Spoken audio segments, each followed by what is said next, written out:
Good morning / afternoon / evening / night. That's it. I've been adding one every single time, and I've run out of times of the day. So that covers it all. But welcome to the Table Scraps podcast. On today's episode, Bobby and I are talking about our trip to Marathon, Florida, where we covered the Super Cat races. It was a hell of a 6 days. I am totally exhausted, and I couldn't be happier with how everything went down. Bobby thought he was going to get the day off work today, but pulled him in for the pod. We wanted to talk about it while it's fresh, but as soon as we're done here, I am out. So enjoy. Love that. All right, should I fade it out? Hey, what's up, Bob? How's it going? How are you? God, I feel like I haven't seen you in so long. Dude, we just spent the last 5 days in a hotel room together. Yeah, a rough hotel room at that. It wasn't the greatest, but hey, that's what you got to do, right? That's what happens when Katie doesn't come on the trip. Yeah. She's yeah. like, wait till you see what I booked for Ocean City. Yeah, God, we just have no standard for ourselves in many senses, whether it's the hotel quality, whether it's the food we're eating. Oh, yeah, we didn't do good on that. No. I mean, the one trip to the grocery store was an attempt at trying to stay well-nourished, but, I mean, we were just getting by for most of the time. Most of our meals were just caffeine. Mm-hmm. Yeah, if you're hungry, chew gum and just keep going. It's just what we had to do. Like, there was just not enough time. Any time that we thought we had, it just disappeared, like, instantly. Oh, yeah. We'd be like, all right, well, should we go get lunch? And it's like, hey, we're about to go do this thing. Yep. Okay. Yep. That was us getting updates, pretty much last minute, but we got it done. Wednesday, Thursday, Friday, Saturday, Sunday, 5 straight days where I didn't think about anything other than filming Super Cat. Mm-hmm. Waking up, Super Cat, go to bed, wake up, same thing. Probably just dreaming about it too. I didn't dream at all. I was knocked out. Yeah. By the time we hit the pillow, it was much needed. Overall, crazy experience though. And I think that's what we want to get into a little bit today. Just give a quick recap of everything that happened. Maybe talk through. We're not going to give away the story by any means. No, you're gonna have to watch the videos, months from now to find out what really happened. But we'll give you a brief overview of some of the stuff that happened and some of the things that we went through, some of the trials and tribulations, and just kind of how the whole process worked out for us on this first one. It's one of 4 races that we'll cover, so it was kind of a learning experience for us going in, not blind, so to speak, but definitely more educated now coming out on the back end of this first one. What's really cool is that of the people that saw the race and know who won, it doesn't even matter because there's so much behind the scenes that we captured that will tell the story of really what happened this weekend. So even for the 1,000 people that were on the live stream or the thousands of people that were there watching the race live, this is just going to enhance your experience of watching the Super Cat racing. Yeah, don't think you know it all. Bobby knows it all. Don't think you've got all the details. Maybe you've heard some things, but we'll enlighten you. So you should definitely still tune in, even if you were at the race, even if you are, you got close relationships with some of these guys. We're gonna wrap it all up into a nice little package for you. And I would say a lot of the people that follow us are not like boat racing enthusiasts. They might be boaters, but they don't follow the races. And this is going to be a way for those people to get some enjoyment and entertainment out of these races. Because when we knew what the story was going into this, like we're watching it unfold, that race was insane. Like it had everything that we wanted in it. And then I was talking to Ryan earlier today, and he was like, yeah, I mean, boat A passed boat B, boat A won, boat B broke, whatever. I'm like, yeah, but if you only knew all the things that went into that, and that's what we get to tell in this series. I mean, even in all of the other stuff that we do with performance boating, I've talked about it before. It's nothing against it. I was never much of an enthusiast for any of it. I'm obviously getting more attached to it now and doing a bunch of work within the industry. But that was the first boat race I went to that I actually gave a shit about what was going on. I mean, I used to go growing up in St. Clair or in Detroit, and I just liked, the boats passing by, and we just kind of went because it was a thing to do. Yeah, it's nice weather. You're outside. That was the first time that I had sat down and well, I didn't sit down. I was running back and forth like a maniac the whole time, but I was paying attention to what was going on, and I could feel myself getting a little bit of adrenaline. I was getting a little bit excited about what was going on, and to be honest, I didn't really see that coming. I obviously was very focused on what was going on because we needed to make sure we were capturing it in the best way possible. Mm-hmm. But getting that little bit of like excitement and not knowing what was going to happen, that all came from learning the story the few days before that race. Let's talk a little bit about meeting the teams and just going in with really only knowing a couple people. We had never met anyone from Dirty Money. We'd never met anyone from Farnsworth Motorsports, and I've got a pretty good relationship with the MCon team, but I don't think you had met too many of those guys before.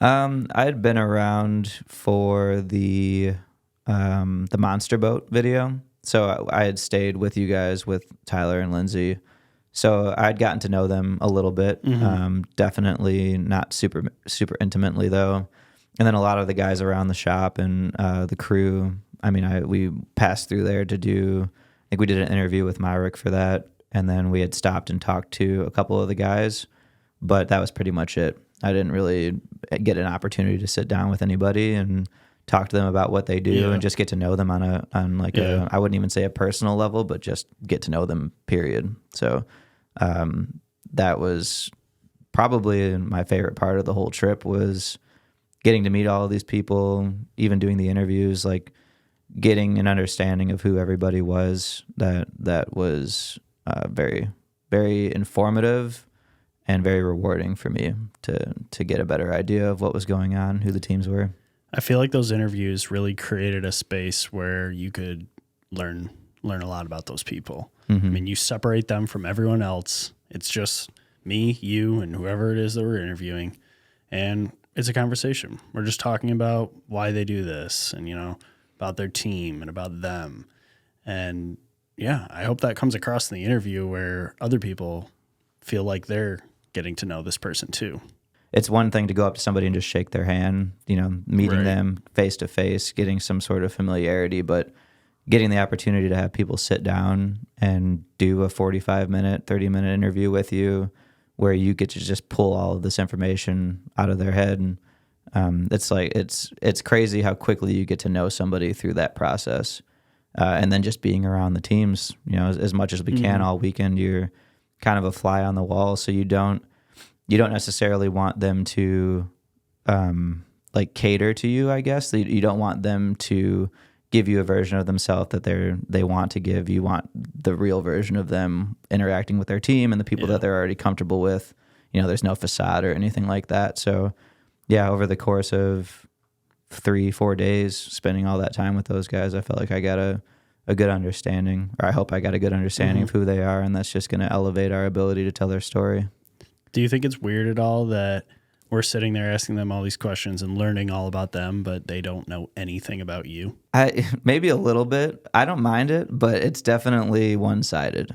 Well, it's intentionally all one-sided. Yeah. I mean, the story's not about us. No, I know, but it's like we're having a conversation with them, but it's not really a conversation. No. But we're learning and we're digesting all this new stuff about them, creating an image of them, but they don't know anything about us. What was it like being the interviewer in those instances where you're phrasing a question in a certain way, where you're hoping to get all this information, but you can't be involved in the answer? You can't continue to, you got to prevent yourself from going, and and you're just kind of sitting there. What was that like for you? Was it hard to hold back the want to continue to stay involved in a conversation, just like as if it were a normal one? I didn't find it that challenging because of the pre-planning that we did on it. We knew what we were looking for in the answers to the questions, and we took a lot of time to craft the questions to get the answers that we wanted. Not that they were like story questions, right? Like the stories all opened up, but it was phrased in a way that follow-up questions weren't needed as much. And I think I kind of paraphrased on what we wrote, but for the most part, it worked pretty good. Yeah, definitely some paraphrasing, definitely some bouncing around. But But that's what was nice about the way that we set that up, where you're focused on asking the questions and listening to the answers, and you're allowing yourself to let the conversation take you other places if that's where it demands, so it doesn't feel super calculated, like you are just checking off boxes of pieces of information we think we need.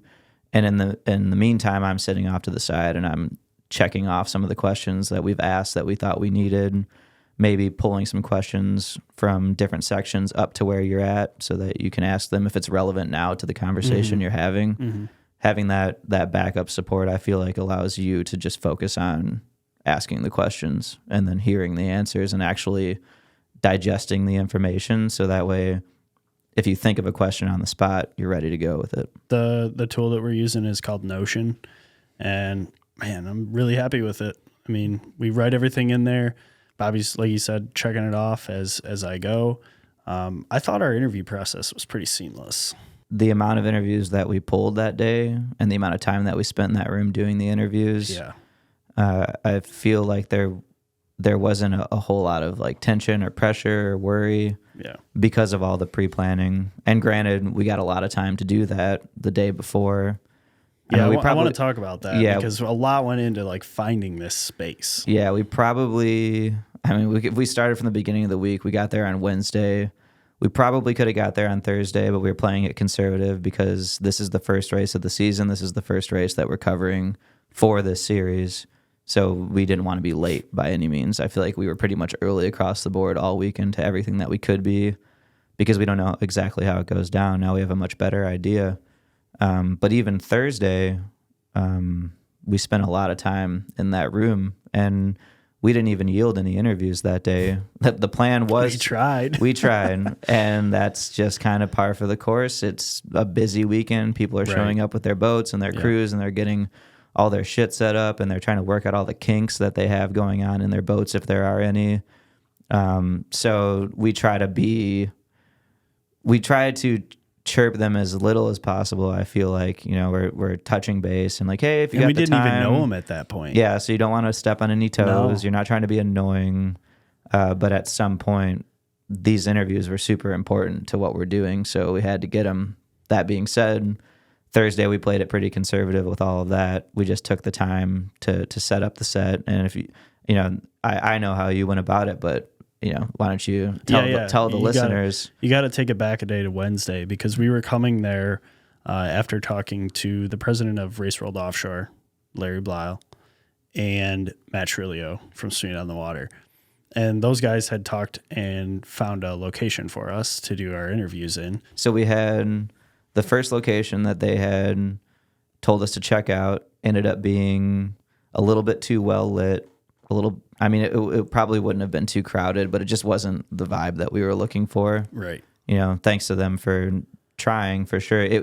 We were prepared to make that work for sure. Like if that was the only place we had, it would have just pivoted the style that we were going for. He had told you about the Ferro Blanco as well, because they had done some stuff there last year. They had their drivers meetings probably in that same room that we were in. It could have very well been that room. I mean, that room had a max capacity of 69 people. Yeah. And it was filled with me and you for the majority of it. Yeah, and like 75% of the room was just the backdrop. Yeah. But somebody told you, Larry told you about that place. You went and checked it out. You talked to the manager there, and he cut you a deal on it for renting it for 2 days. So we just had this massive conference room. But it was such a good call, because that, like we had talked about, that other room just wasn't... It would have changed the whole feel. If it was well lit like that, we would have tried to do a million things in post to try and fix that. Yeah. This was like, we got this whole room. We brought all of our stuff in there. It was nice and peaceful. We had plenty of time to try and set up all of our gear and get it exactly right without having to do any of that in post. So now post is really just kind of like color grading. It's done already. Yeah. Oh, you already went through and... Yeah. It was easy. I mean, the setup where we had everything blacked out behind and the person lit didn't require a whole lot of work.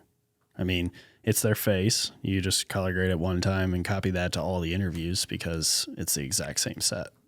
So creating that set was where the challenge was. But we would way rather do that up front than have to figure it all out in post. It's not going to look as good, and it's going to require way more time. So when we got that room, it was kind of pitched to us as, yes, you can black this out. Look at these curtains, da da da da da. Well, we get in there and they can't shut the lights off. Like that was our first challenge. So they had like some security lights or something where there was 9 can lights in the ceiling that could not be turned off. Immediately it was like, well, if we can't turn these off, this defeats the whole purpose. So we're probably just going to want a refund and we're going to get out of here. Yeah. Go back to the first location. And quickly they were like, well, no, let's see what we can figure out first. And they brought maintenance in and they were trying to unscrew the light bulbs. Couldn't do that. Trying to unscrew the cans. Couldn't do that. They were drywalled in. And finally maintenance was like, well, we have some duct tape so we could try to like cover it up like that. I think they tried just tape first. Didn't really work very well. Mm-hmm.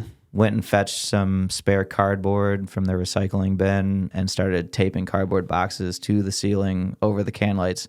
Mind you, the can lights were not hot. No. They were. We tested that. Yeah, we had already touched the bulbs. They were room temperature at the warmest, so it wasn't anything that was much of a hazard by any means. And Bobby made us peel them all off before we left at night. Yes, I did not want. Very concerned. I mean, dude, we burned down a hotel somehow if we're not in the room to observe. No, that, that'd be messed up. We don't want to do that. Yeah, so I didn't want that shit on my conscience.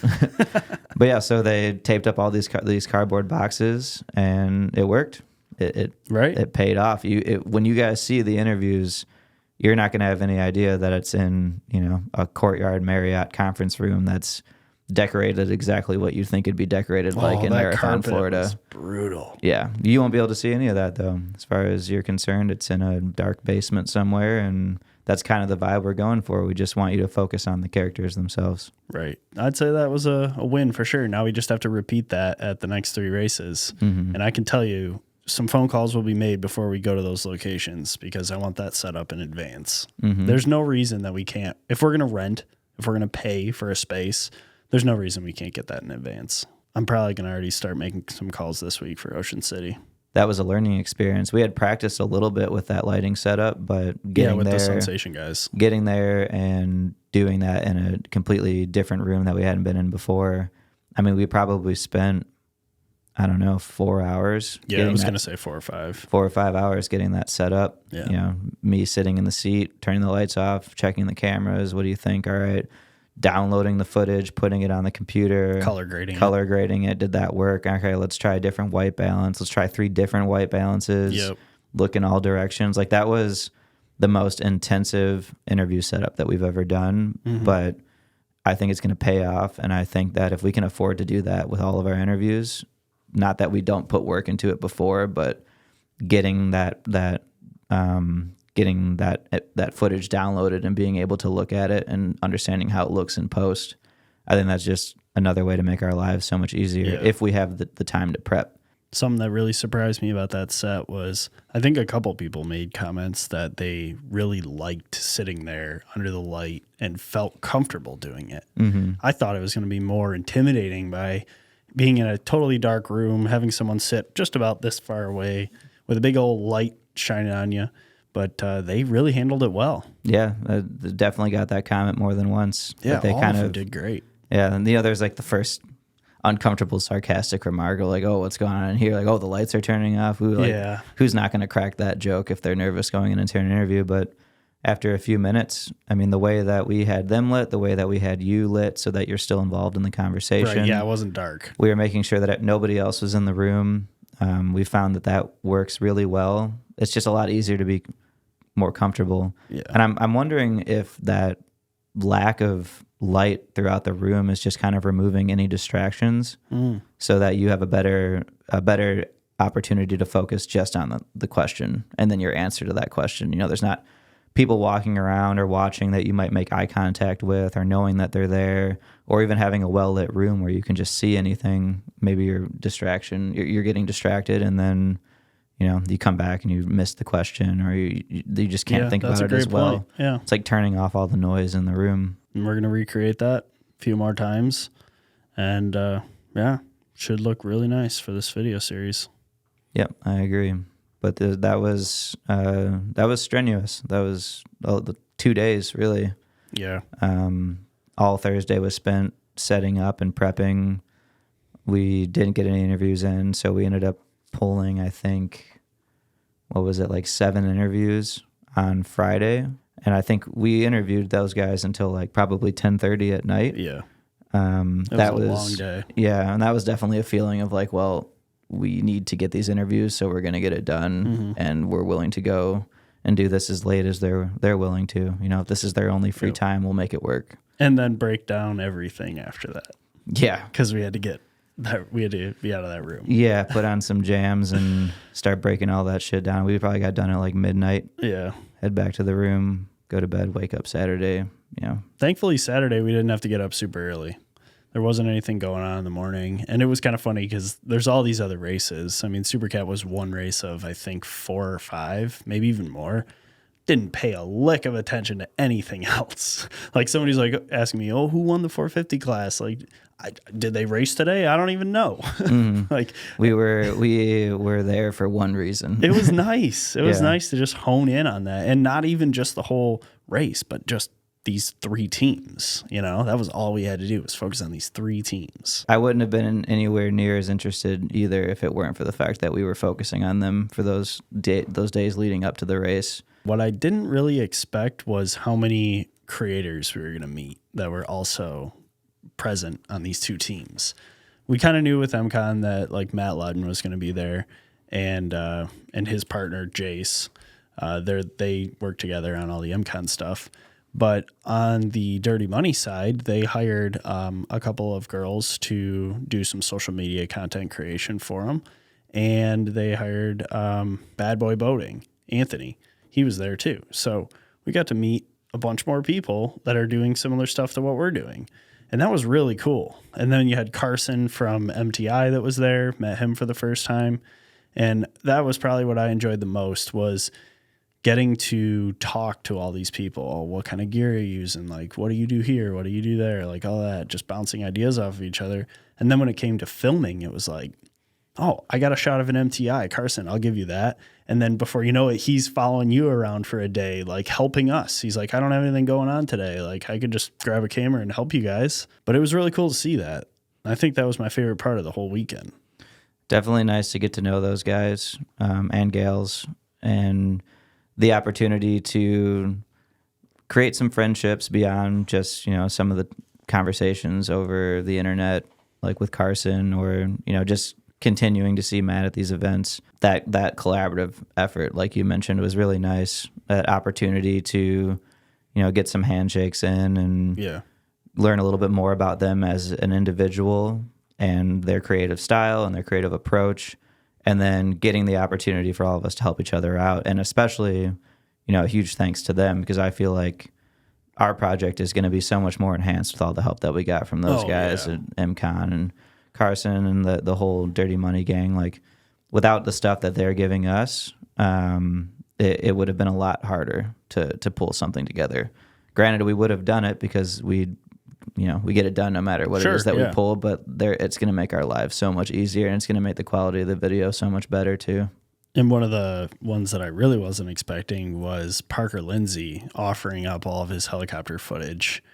I mean, he's the one flying around in the X Insurance helicopter that shoots for the live stream. So, I mean, he's on top of the boats the whole time. And we met him at the award ceremony dinner, or what? I don't even know. There wasn't a dinner really. Just award ceremony. The award ceremony. And I was just talking to him about it, like his setup in the helicopter and what he was using, and, you know, complimenting his work. And he just offers it to me. He says, "Hey, yeah, you want the footage? I like what you guys are doing. I think it would help." I'm like, yeah, absolutely. We got a hard drive. I just so happened to have a hard drive in my pocket, pulled it out. He pulls out his laptop. 5 minutes later, we got all the footage. Thank you. Thank you, Parker, for that. If you're listening, that was very nice of you. Yeah, and I told him that we'd put like the helicopter, like the X Insurance heli cam on the clips when we use them in the final videos. And yesterday on the plane ride home, I made a little reel and put a couple clips in there, and I didn't put the logo on there. Felt kind of bad about that, but I was just thinking like at the end of the videos that they would go on there. Well, now's your chance to publicly apologize if you feel bad. The reality is most liability insurance provides adequate protection for homeowners, business owners, and employers. Unfortunately, in today's litigious society, there's huge areas of exposure of an event of a lawsuit. X Insurance fills that liability insurance void for you. Make sure you check out X Insurance if you're in need of any insurance. So you are repaying the favor by adding an ad spot to our podcast. Possibly the worst ad read ever. But my first ad read ever. Yeah, and that was definitely the first take of that we did. God. We didn't Sure. We didn't have to just do 4 takes of that for you to get it right. Litigious, that's a hell of a word there. Yeah, it's a good one. Now you know. Yeah. But yeah, okay, I guess then we're even. Thanks, Parker. We're even. Also, we may be reaching out to you directly about life insurance because we've been looking into it lately and it's not been great. Yeah. So expect that phone call. But anyway, thank you again to everybody that helped us out. Looking forward to hanging out with all those guys again. Yeah, that was so enjoyable. Yeah, seeing you guys all again, that'll be great. Looking forward to continuing to develop those relationships, and hopefully we can continue to collaborate together. And if you guys need anything from us, just let us know, and we'll be sure to send you some of the stuff that we got that we think you could use. But yeah, that relationship with them, that made race day a lot easier too, and me having Carson with me to help me shoot on the long lens, getting those boat passes so I could focus on running back and forth on the dock and just keeping track of the teams as much as I could. Mm-hmm. Huge help. And the way that race unfolded, man, I'm glad that we had it, because I think I got a good level of footage on explaining that the ups and downs for those teams. Yeah. The ups and downs for those teams were gnarly. Nothing that I would have expected the way that went. And we're not going to divulge too much because we want you to watch the video and we want you to see it from the perspective that we saw it from, which after that buildup, it played out crazy. And why it was so important to have Carson there to help you was we were originally planning on having one of us go with each team. Well, we were going to shoot 3 teams in the beginning, but Farnsworth had some issues and wasn't able to do the race. But I got the opportunity to go in the helicopter with Dirty Money. They rented one. And that left you in the pits by yourself to cover 2 teams. So having Carson there was huge. Mm-hmm. The helicopter kind of ended up being a bust. Our pilot didn't know about the pilots meeting that had to happen for you to fly within the airspace of the track. So we ended up having to stay way on the outside. I had Kelly go with me too, and I gave her the advice to bring the 24-70 instead of the 70-200, which was the completely wrong thing to do. He's talking about camera lenses, millimeters on a camera lens. And it was just the completely wrong setup. So we were way on the outside, had no stabilizer, had no long lenses, and pretty much just watched the race from up there. I felt really bad in just giving her terrible advice. But I didn't know. Would you like to make another public apology? Kelly, I'm very sorry that you got no footage because of my terrible advice. And the footage that he sent you, if you need us to stabilize it for you, just send it and Brad will do it. And also, again, thank you, Parker, because that heli footage from you was crucial. Yeah, because mine was terrible.